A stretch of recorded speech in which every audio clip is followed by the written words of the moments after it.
여러분의 합격을 응원합니다. 안녕하십니까? 과학과 김샛별입니다. 오늘도 너무너무 잘 오셨습니다.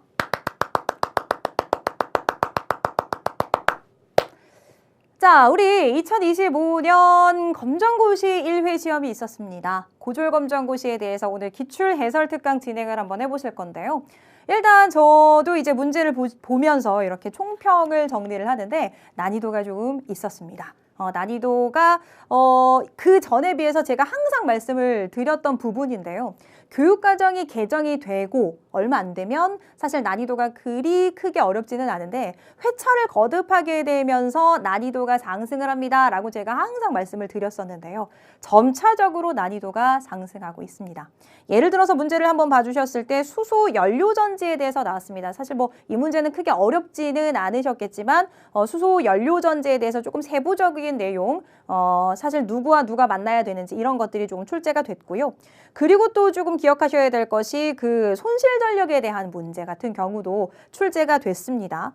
그리고 이제 충격량 크기 같은 경우도 운동량의 변화량을 바탕으로 해서 계산해야 되는 문제들 출제가 됐고요. 자, 이런 문제들. 그리고 11번 같은 경우는 사실 단순하게 산화환원이 이 화학 반응식으로 출제가 된 것이 아니라 그림 자료로 나왔기 때문에 오히려 더 어렵게 느껴주셨지 않았을까 이런 생각을 조금 해보기도 합니다. 이런 부분들이 조금 난이도가 있었고요. 그리고 이제 16번 같은 경우 DNA, RNA 전사되는 과정에 대해서 직접적으로 언급이 되고 있는 문제 출제가 됐고요. 그리고 개체군이라던가 군집에 대해서 이 정의를 알고 계셔야 되는 문제라던가 그리고 20번 같은 경우도 조금 생소하게 느끼셨을 수도 있을 것 같아요. 이런 부분 같은 경우 기존에 출제되었었던 그 1차원적인 문제에서 조금 더 생각을 해야 되는 문제로 이렇게 출제가 이루어졌습니다. 자, 그리고 이제 그 밖의 문제 같은 경우들은 지금 제가 언급을 해드린 것 이외의 문제 같은 경우는 통상적으로 많이 나오는 문제들 위주로 출제가 됐었습니다. 그래서 지금 제가 언급해드린 문제들이 꽤 수가 되죠. 그래서 난이도가 좀 높았다라고 말씀을 드릴 수가 있을 것 같아요. 자, 그러면은 이제 우리 문제 하나하나 조금 풀이를 진행을 해보도록 하겠습니다. 자, 1번을 한번 살펴봐 주시면요. 제가 아까도 말씀을 드렸던 수소 연료전지에 대한 문제입니다. 단순히 예전 같은 경우는 그냥 네모박스에 설명이 나오고 이것이 무엇인지에 대해서 물어보는 그런 유형의 문제들이 좀 출제가 됐었다면 지금 같은 경우는 수소 연료전지의 구조를 아예 보여주고 있습니다. 자, 지금 한번 봐주시면요. 지금 여기 수소가 있습니다. 수소가 들어가게 되면서 이 수소가 어떻게 되냐면 H+가 되고 있다는 거예요. 전자를 띄어내고 H+가 되고 있는 상황입니다. 그래서 H+가 됐고 전자는 이렇게 이동이 이루어지고 있어요. 전자. 자, 그리고 그러면 기억에는 누가 들어가야 되냐면 수소하고 반응을 해야 되는데 바로 누구냐면요. 산소가 들어가게 됩니다. 이 산소가 들어가게 되면서 전자하고 만나게 되는 거예요. 그래서 지금 여기 수소 같은 경우는 들어가면서 지금 H+가 되는데 전자를 잃으면서 H+가 되는 거고 그 전자가 이동이 되어서 산소와 만나게 되는 겁니다. 그러면서 반응이 이루어지면서 에너지를 만들어낸다라고 생각을 해주시면 되겠습니다. 이것이 바로 수소 연료전지라고 봐주시면 되겠고요. 그렇다면 기억은 누가 될까요? 바로 산소 이렇게 찾아주시면 되겠죠. 지금의 이런 문제가 출제가 되었다면 나중에는 이 원리까지도 물어볼 수 있는 문제가 충분히 출제가 될 수 있기 때문에 혹시라도 만점을 대비를 하시면서 학습을 하고 계신다면 원리까지도 파악해 주시는 것이 중요합니다. 1번에 2번 되겠고요. 자, 이 문제 같은 경우는 늘상 문제가 출제가 되는 그런 문제죠. 자, 열기관이 있다라고 우리가 한번 생각을 해봅니다. 열기관이 있어요. 근데 이 열기관 같은 경우가 어떻게 되고 있냐면 고열원에서 100줄의 열에너지를 공급을 받았습니다. 그리고 일을 얼마나 했는지를 봤더니 자, 일을 한 양이 25줄입니다 라고 얘기를 해요. 자, 100줄을 받았고 25줄에 지금 일을 했다라고 얘기를 한다면 저 열원으로 방출이 되는 양은 얼마일까요? 자, 100이 들어왔고 25는 일을 하는 데 썼습니다. 그럼 나머지 75줄 같은 경우는 방출하는 데 사용이 되는 거죠. 자, 그래서 방출한 에너지 같은 경우가 75줄이 됩니다. 이렇게 3번 체크해 주시면 되겠습니다. 이 부분 같은 경우는 사실 이 그림 자체 고열원, 저열원이 있는 그 열기관 그림 있죠. 그 그림을 파악을 해주신다면 쉽게 생각을 해주실 수 있는 문제가 되겠습니다. 이번에 정답은 75줄이 되겠고요. 자, 3번은 코일과 자석을 이용한 전자기 유도 실험을 하고 있는 상황입니다. 자, 우리 전자기 유도라고 한다면 일단 코일을 떠올려 주시고요. 그리고 이 코일 주변에 자석이 있는 상황을 떠올려 주시는 거죠. 근데 코일하고 자석이 있는데 가만히 있으면 안 되고요. 둘 중에 누구든 하나는 움직여야 돼요. 자석이 움직여도 되고요. 코일이 움직여도 됩니다. 누구든 움직이면 이 코일 주변에 자기장 변화가 생기면서 전류가 흐르게 되는 이러한 현상, 이러한 것이 바로 전자기 유도가 됩니다. 그래서 전류가 흐르게 되면서 이런 검육의 바늘이 움직이게 되는 거예요. 근데 지금 문제에서 검육의 바늘이 움직이는 경우만, 즉 전류, 유도 전류가 흐르는 경우를 찾아주셔야 되기 때문에 코일하고 자석 중에 누구든 움직여야 되는 그런 상황을 찾아주세요라는 거죠. 자, 그렇다면 코일 속에 자석을 넣을 때 움직이는 거죠. 코일 속에서 자석을 뺄 때 움직이는 거죠. 그럼 이렇게 움직일 때는 요 자기장 변화가, 코일의 자기장 변화가 생기면서 전류가 흐르게 되기 때문에 검유계의 바늘이 움직인다라고 생각을 해볼 수가 있겠습니다. 자, 그런데 코일과 자석이 움직이지 않아요. 가만히 있어요. 그럼 자기장 변화도 생기지 않고 전류도 흐르지 않습니다. 그러니까 이때는 바늘이 움직이지 않겠죠. 자, 그러면 움직이는 경우만 찾아주세요. 기억하고 니은을 찾아주시면 되기 때문에 정답은 3번 기억, 니은 체크해 주시면 되겠습니다. 자, 4번입니다. 동일한 위치에서 A, B, A하고 B를 수평 방향으로 던졌습니다. 자, A의 B의 위치를 일정한 시간 간격으로 나타냈어요. 자, 지금 수평 방향 속력을 이야기를 하고 있습니다. 그러니까 수직 같은 경우는 신경 쓰지 마시고요. 수평만 생각을 해주시면 되는 거예요. 그러니까 지금 여기 같은 경우는 지금 수평만 우리가 생각을 하면 되기 때문에 보시면 A 같은 경우하고 B 같은 경우하고 어느 정도 움직였는지를 봐주시면 됩니다. 특히나 지금 같은 경우는 일정한 시간 간격이라고 얘기를 했습니다. 자, 그러면 지금 여기에서 출발을 해서 뭐 예를 들어서 우리가 1초에 한 번씩 사진을 찍었다라고 한번 생각을 해볼게요. 자, 여기에서 출발해서 A가 1초일 때 여기 있었고 B가 1초일 때 여기 있었습니다. 그 다음에 또 1초 후에 여기 있었고 여기, 또 1초 후에 여기, 또 1초 후에 여기, 또 1초 후에 여기, 또 1초 후에 여기. 그렇다라는 것은 자, 지금 수평 방향만 본다라고 가정을 했을 때, 자, 이 위치에서 출발해서 A는 요만큼을 간 거고요. 이 위치에서 출발해서 B는 이만큼을 간 겁니다. 시간 간격이 똑같다라고 가정을 하고 있으니까, 자, 우리가 지금 속력을 보고 있는데, 속력은 시간분의 거리가 되죠. 근데 지금 일정 시간 간격이니까 시간은 똑같으니까 신경 쓰지 말자고요. 그러면 거리하고 속력이 비례한다라고 볼 수가 있겠죠.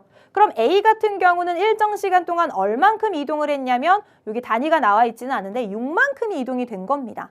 그럼 B 같은 경우는 얼만큼 이동을 했냐면 18만큼 이동을 한 거예요.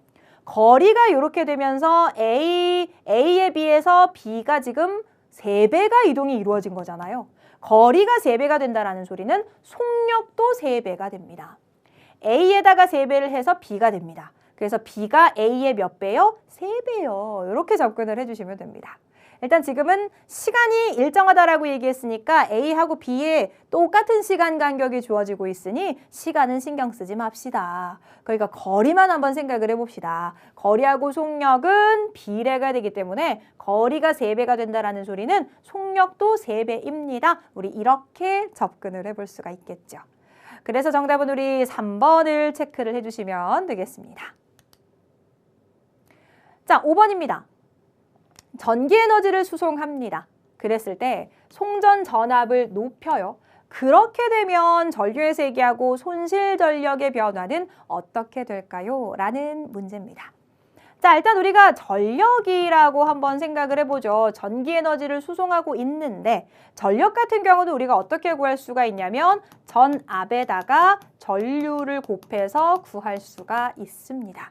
자, 그런데 지금 요 상황에서 전력이 지금 전달되고 있는 전력이 일정한 양이라고 한번 가정을 해보자고요. 전력이 일정하다라고 가정을 했을 때 송전 전압을 높이게 되면 당연히 전류는 감소하게 됩니다.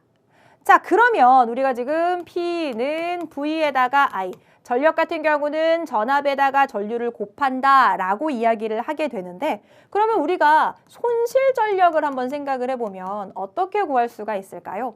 손실 전력 같은 경우를 계산을 해보면 우리가 지금 어떻게 볼 수 있냐면 V는 IR 이렇게 볼 수 있기 때문에 V 자리에다가 IR을 넣어주실 수가 있겠죠. V 자리에다가 IR 넣어주시고 그리고 I가 있으니 I 제곱 R 우리가 이렇게 생각을 해볼 수가 있습니다. 그러면 보세요. 지금 송전 전압을 높이는 상황입니다. 그러니까 전력이 일정하다라고 가정을 했을 때 송전 전압을 높이면 전류는 감소하게 되겠죠. 그러면 전류가 감소가 됩니다. 전류가 감소가 되면 손실되는 전력도 감소된다라고 볼 수가 있겠죠. 그래서 옳게 짝지어진 것은 정답 1번을 찾아주시면 되겠습니다. 그래서 우리가 손실 전력을 줄이기 위해서 어떻게 해요? 송전 전압을 높이는 방법을 사용을 하게 되겠죠. 자, 5번의 정답은 1번 되겠습니다. 자, 6번 한번 살펴볼까요? 자, 여기 같은 경우 마찰이 없는 수평면에서 질량이 1kg의 물체가 2m/s의 속력으로 운동을 해서 벽과 쿵 충돌을 했고 반대 방향으로 1m/s의 속력으로 운동하는 모습을 나타내고 있습니다. 자, 여기에서 물체가 받은 충격량의 크기라고 얘기를 하고요. 공기 저항은 무시합니다 라고 이야기를 합니다. 자, 우리가 단순히 예전 같은 경우는 단순히 뭐 충격량의 크기라던가 아니면 운동량의 크기라던가 이렇게 단순하게 좀 출제되는 경향이 있었다면 이제는 이 물체가 받은 충격량의 크기를 구해주세요 라는 거예요. 근데 가만히 봐주시면 킬로그램하고 미터/s가 나왔기 때문에 우리가 운동량의 변화량을 바탕으로 해서 계산을 해주시는 거죠. 충격량의 크기는 어떻게 봐주시면 되냐면요. 운동량의 변화량으로 접근을 해주시면 됩니다. 운동량의 변화량. 자, 운동량의 변화량으로 계산을 해주실 때는 어떻게 봐주시면 되냐면 요거 조심해 주셔야 돼요. 나중 운동량이 있을 거고요. 그 나중 운동량에서 처음의 운동량을 빼주시면 됩니다. 자, 그런데 나중 운동량을 한번 생각을 해주시면 요거 중에서 누구냐면 요 친구가 나중이라고 생각을 해볼 수가 있겠죠. 그럼 나중에 운동량을 계산을 해보실 때 운동량은 질량에다가 그리고 지금 미터/s를 곱해주시면 되잖아요. 질량에다가 지금 요 속력을 곱해주시면 되니까 자 1에다가 1을 곱하면 나중 운동량이 1이 됩니다.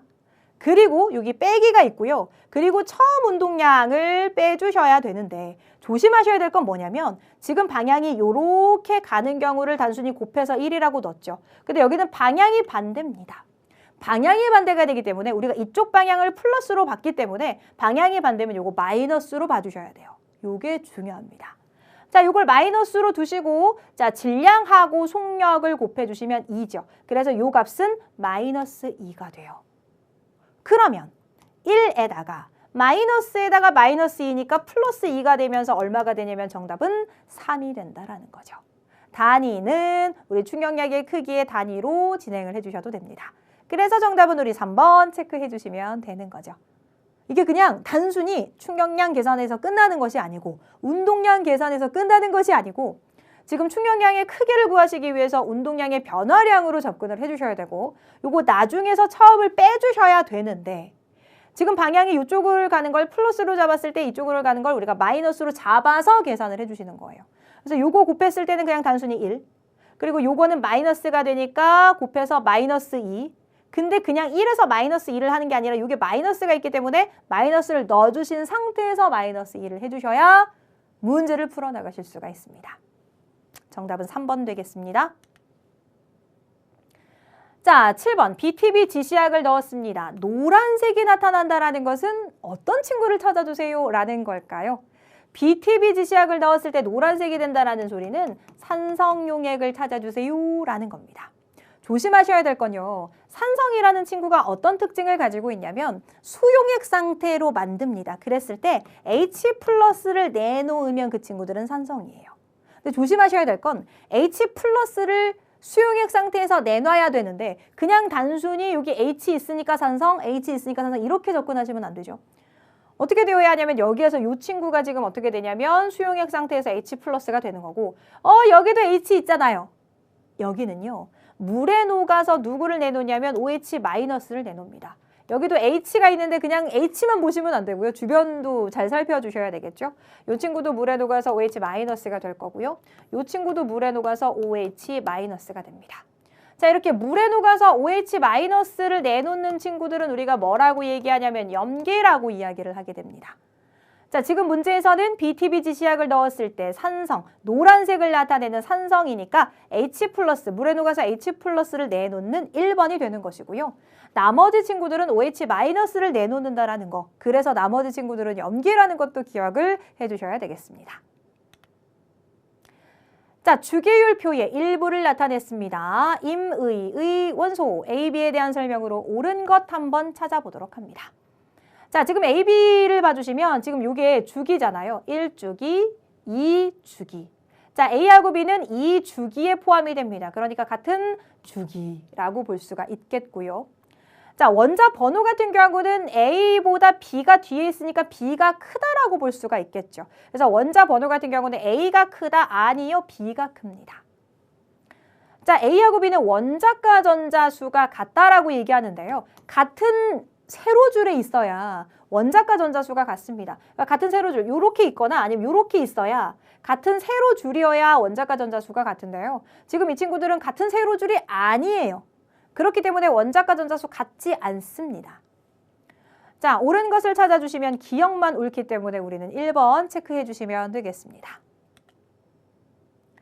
자, 9번 특히 요거 조금 잘 생각해 주셔야 되는 문제입니다. 9번. 물 분자의 전자 배치를 나타내고 있어요.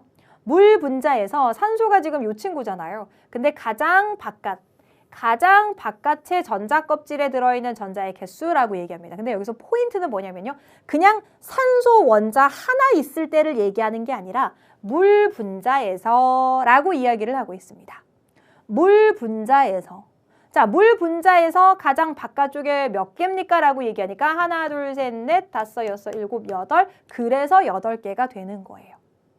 그냥 단순히 산소 원자 1대를 얘기를 하는 것이 아니라 물 분자에서 여기 같은 경우는 지금 수소하고 전자를 하나씩 주고받으면서 공유를 하고 있습니다.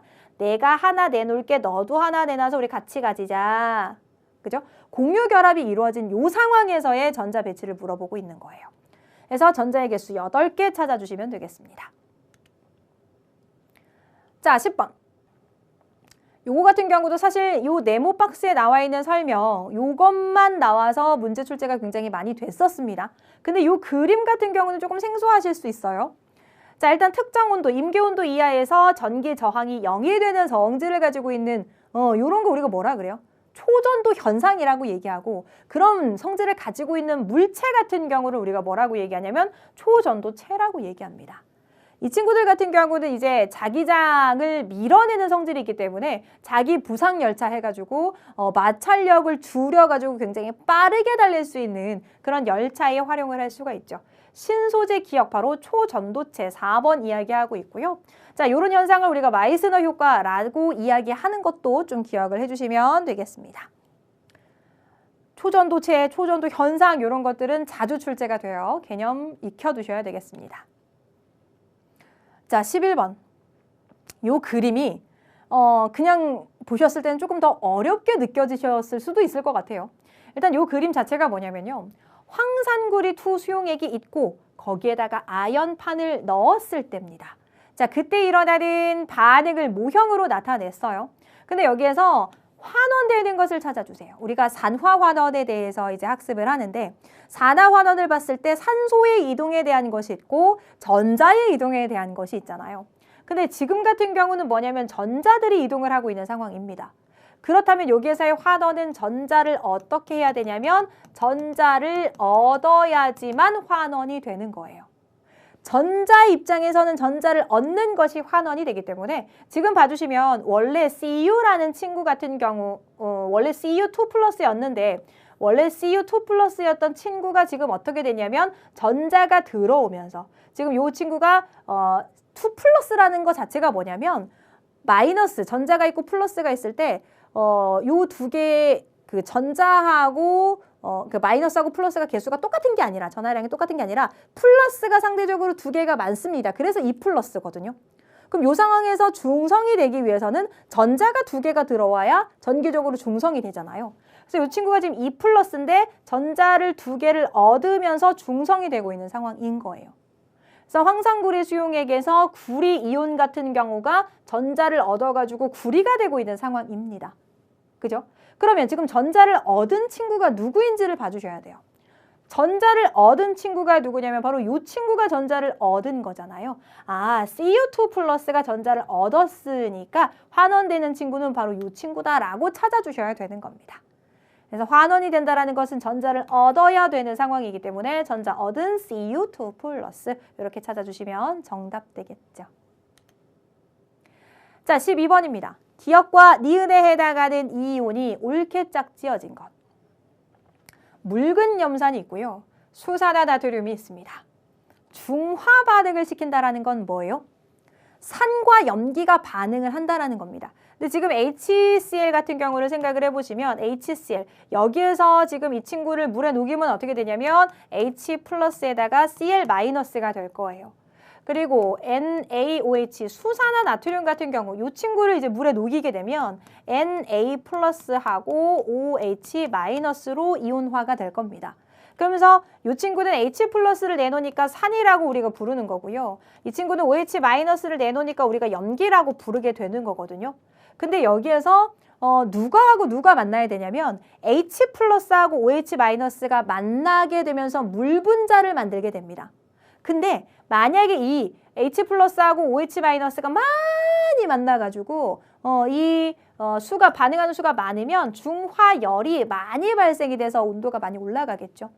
자, 그럼 기역과 니은에 들어갈 수 있는 게 누구냐면 지금 중화 반응이라는 것 자체가 H 플러스하고 OH 마이너스가 반응해야 되니까 H 플러스하고 OH 마이너스가 들어가서 정답은 2번을 선택을 해주시면 되는 겁니다. 자, 13번째 문제. 이런 문제는 정말 출제가 잘 되는 문제입니다. 특히나 얘는요, 출제가 진짜 잘 돼요. 효소, 호르몬의 주성분이고요. 아미노산이 단위체입니다. 누구예요? 바로 단백질이죠.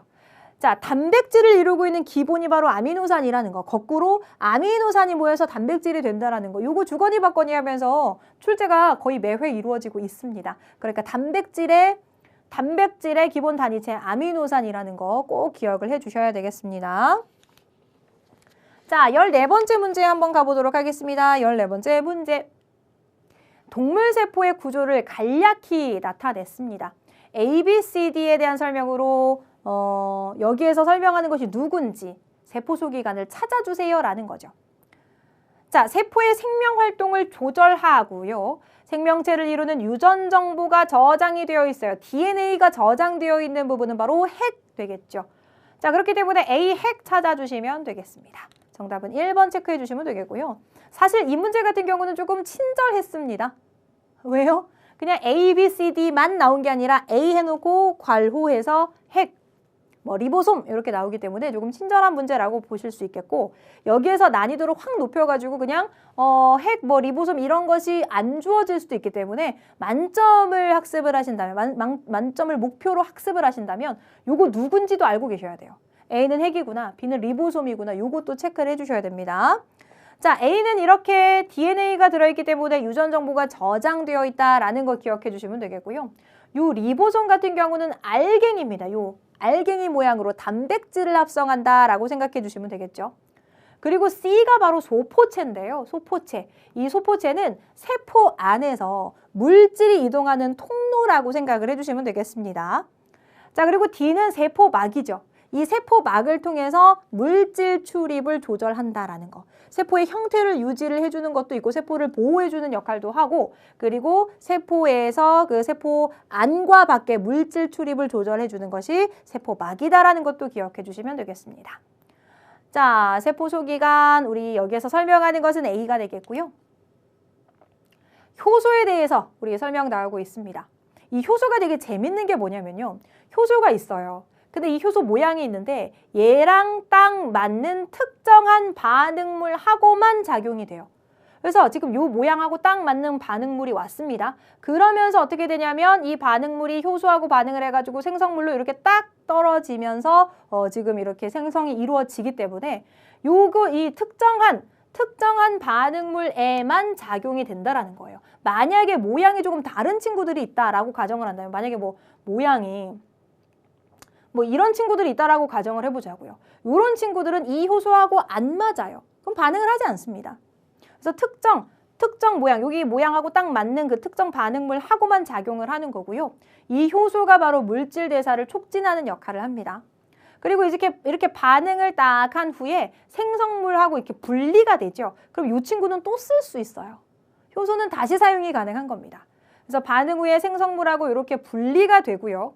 그리고 이게 반응 전이잖아요. 반응 전 효소. 그리고 반응이 끝난 효소인데 구조를 봐주시면 전과 다른 게 아니라 똑같습니다. 그래서 재사용이 가능하다라는 것도 생각을 해주시면 되겠습니다.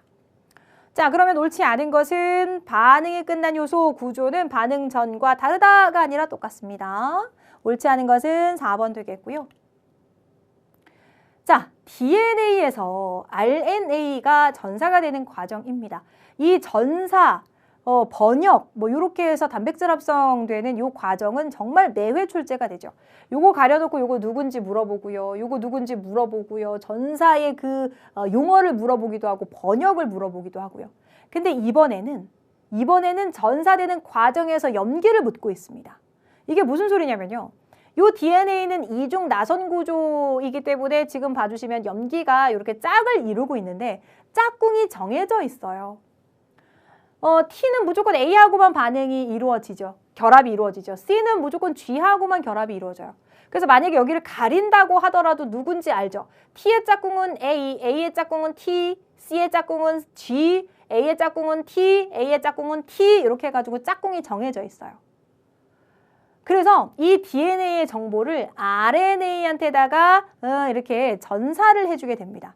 그럼 RNA가 그 정보를 번역을 해서 단백질을 합성을 하게 되죠. 그럼 보세요. 지금 여기가 T였으니까 T의 짝꿍은 A가 되는 거예요. 근데 RNA 같은 경우는 되게 재밌는 게 뭐냐면 RNA의 염기를 봐주셨을 때 염기가 보세요. A하고는 누가 결합을 하냐면 유라실하고 결합이 이루어집니다. RNA는 이게 조금 차이죠. 그리고 C하고는 똑같아요. 누가 결합이 이루어지냐면 G하고 결합이 이루어져요. 근데 누구만 다르냐면 요게 조금 다릅니다. DNA에서 A가 있으면 아데닌이 있으면 RNA에서는 유라실 요 둘이 짝꿍이 된다라는 차이만 있고요. 나머지는 DNA에서의 상보 결합하고 똑같죠. 보시면은 T하고 A하고 결합 보세요. T하고 원래 A하고 결합했는데 RNA도 T하고 A하고 결합이 이루어집니다. 그리고 여기 A하고 T하고 결합이 이루어지는데 여기 같은 경우는 어떻다고요? 유라실. 그죠? 요거만 조금 차이가 있고요. C하고 G하고 결합을 하니까 C하고 G 이렇게. 그래서 정답은 여기에서 구아닌 G 3번을 체크를 해주시면 되는 거예요. 그래서 혹시라도 DNA의 상부 결합하고 RNA하고 좀 차이가 있던데 그래서 이 문제 어려워 라고 생각을 하셨다면 사실 그 부분까지는 나오지 않았어요. 그죠? C하고 결합하는 거 G입니다. 근데 RNA도 똑같아요. G. 요 정도까지만 나왔습니다. 그래서 많이 꼬지는 않았어요.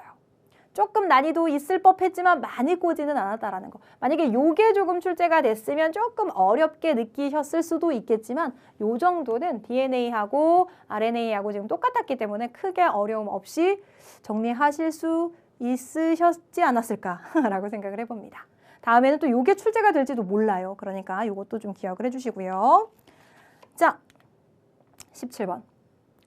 서로 다른 지역 가나다라가 있어요. 그리고 식물종 A, B, C, D, E라는 종이 있고 개체수가 나타나고 있습니다. 종 다양성이 가장 높다라는 것은 어때야 되냐면요. 다양한 종이 고르게 분포가 되어야 해요. 자, 일단 가 같은 경우는 하나, 둘, 셋, 넷, 다섯 종류 맞죠?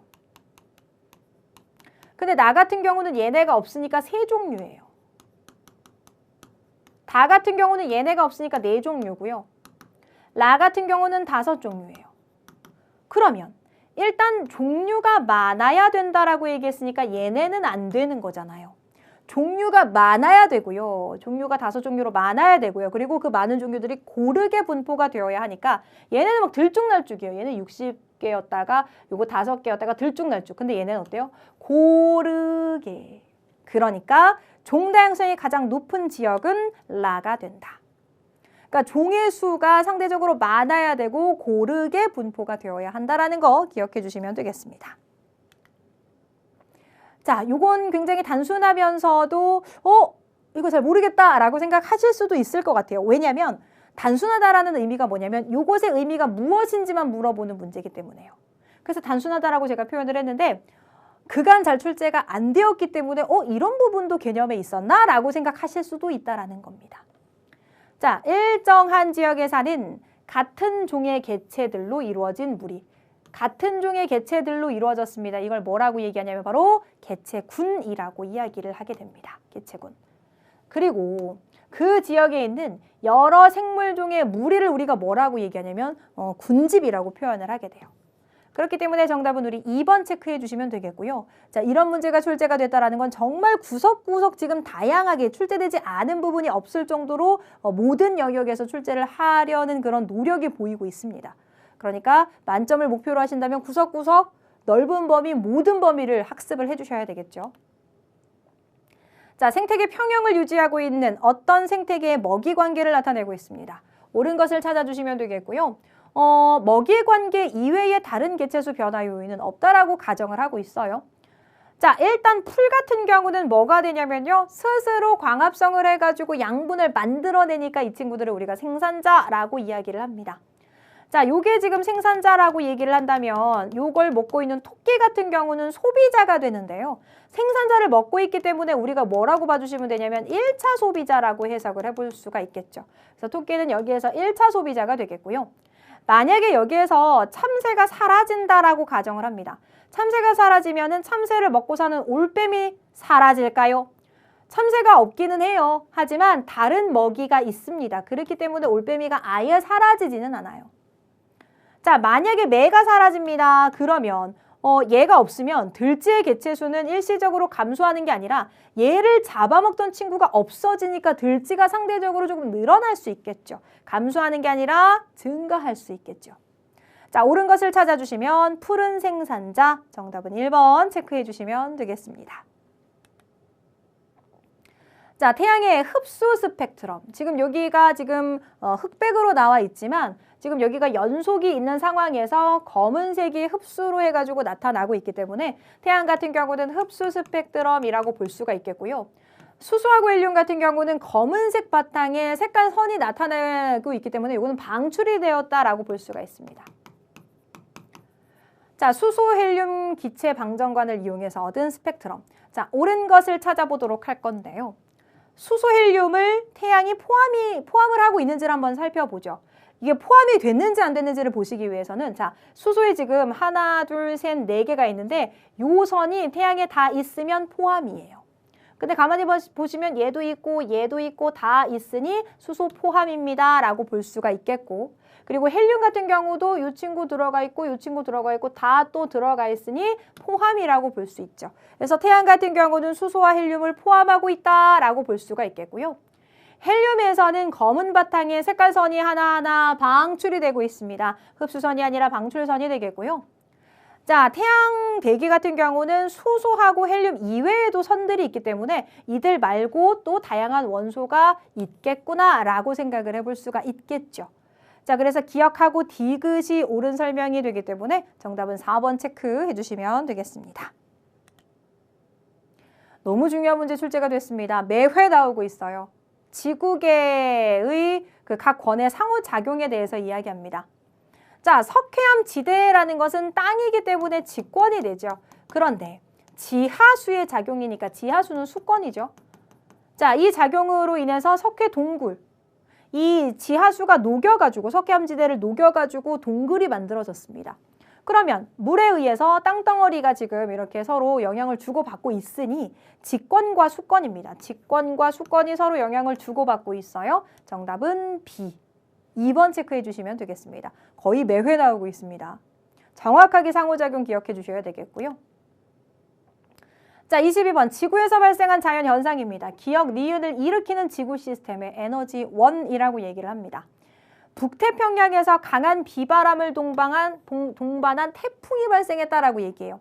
일단 태풍 같은 경우는 태양 에너지에서 오고 있는 그 열을 바탕으로 해서 그 바다에서 수증기가 그 바다에서 그 액체였던 바닷물 액체였던 그 물이 수증기가 되면서부터 시작이 되기 때문에 태풍 같은 경우는 태양 에너지를 바탕으로 하고 있다라고 봐주시면 되겠고요. 아이슬란드에서 규모가 큰 지진, 땅덩어리가 흔들리는 것은 지구 내부 에너지에 의해서 이루어집니다.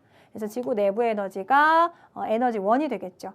그래서 정답은 우리 2번 기억은 태양 에너지, 니은은 지구 내부 에너지 선택해 주시면 되겠습니다. 자, 23번입니다. 지구 내부 구조의 일부를 나타냈고요. A, B, C, D 중에서 판을 가리키는 구간은 어디인지 찾아주시면 되겠습니다. 우리가 판이라고 얘기하는 것은 지각에다가 상부 멘트를 포함을 해서 판이라고 이야기를 하게 되죠. 자, 그런데 지금 봐주셨을 때 여기 A 같은 경우가 지금 대륙 지각이 되는 거고요. 그리고 봐주시면 여기가 지금 멘틀입니다. 그러면 이 지각에다가 멘틀을 다 포함하는 게 아니라 지각에다가 윗부분에 있는 상부 멘틀까지 해가지고 이야기를 하는 거면 C 부분이 바로 우리 판이라고 볼 수가 있겠죠. 그래서 여기 지각, A는 우리 대륙 지각이고 그리고 B 같은 경우는 멘틀 중에서도 윗부분의 멘틀, 뭐 상부 멘틀 정도로 봐주시면 되겠고 자, 그리고 뭐 D 같은 경우는 요것도 멘틀의 일부라고 볼 수가 있겠죠. 그런데 우리가 C 같은 경우는 지각하고 상부 멘틀을 합한 거니까 C가 판이구나 라고 볼 수가 있겠습니다. 정답은 3번 체크해 주시면 되겠고요. 24번입니다. 자연적 요인, 인위적 요인이 복합적으로 작용하여서 발생한 현상입니다. 기억에 가장 적절한 것. 요것도 단순히 그냥 설명만 나왔었던 그런 문제였었는데 요렇게 출제가 됩니다. 대기대순환 변화가 생기면서 가뭄이 지속적으로 이루어지고 있고요. 과잉방목을 하고 과잉벌목을 하면서 토양이 황폐화가 되고 있습니다. 그래서 이 토양 같은 경우를 봤을 때 생산력이 떨어져요. 그렇게 되는 현상. 그래서 사막으로 이루어지는 그런 현상을 우리가 뭐라고 얘기하냐면 사막화라고 이야기를 하게 되죠. 그래서 지금 여기 같은 경우는 식물이 자랄 수 없는 형태로 지금 사막처럼 변하는 그런 현상을 얘기하기 때문에 사막화에 대해서 설명을 하고 있습니다. 사막화. 일단 가뭄도 지속이 되고요. 그렇다면 식물이 자라기 조금 어려운 환경이 될 거고 그리고 과잉방목, 과잉벌목하면서 토양이 황폐화가 되면서 식물이 자랄 수 없는 그런 사막화가 이루어지는 것에 대해서 이야기합니다. 정답은 2번 사막화 찾아주시면 되겠고요. 자, 25번입니다. 어느 지질시대의 환경을 나타내고 있습니다. 자, 이 지질시대에 출현하고 번성했던 생물 얘기를 하고 있어요. 일단 그림을 딱 봐주셨을 때 포인트 누구를 잡아주셔야 됩니까? 삼엽충. 삼엽충은 언제예요? 삼필갑추 해서 삼엽충, 뭐 필석, 갑주어, 방추충 해서 고생됩니다.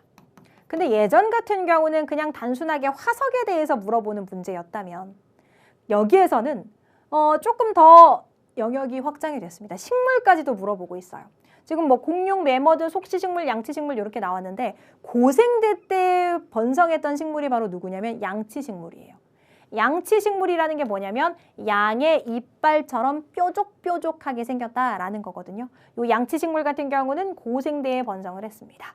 그래서 이걸 보시고 고생대라는 걸 찾아주시고요. 그리고 그림도 살짝쿵 양치식물을 표현하려고 하는 것 같아요. 그죠? 자, 양치식물을 찾아주시면 되겠습니다. 고생대 때 활발하게 번성했던 식물, 양치식물 이렇게 봐주시면 되겠죠. 자, 그래서 25번의 정답은 4번 체크해 주시면 되겠습니다. 자, 이렇게 해서 우리가 25년도 1회 시험을 한번 해석을 해봤습니다. 해설을 해봤는데 어떠셨나요? 난이도가 높았죠. 단순히 예전에는 1차원적인 문제에서 그냥 그런 해석에서 끝났다면 한 번 더 생각하고 더 생각하는 문제들도 있고요. 그리고 기존에는 출제되지 않았었던 문제들도 이루어졌기 때문에 모든 영역을 모두 학습하시는 것이 중요하다는 거 다시 한번 말씀을 드립니다. 자, 여러분의 합격을 응원하겠습니다. 수고하셨습니다.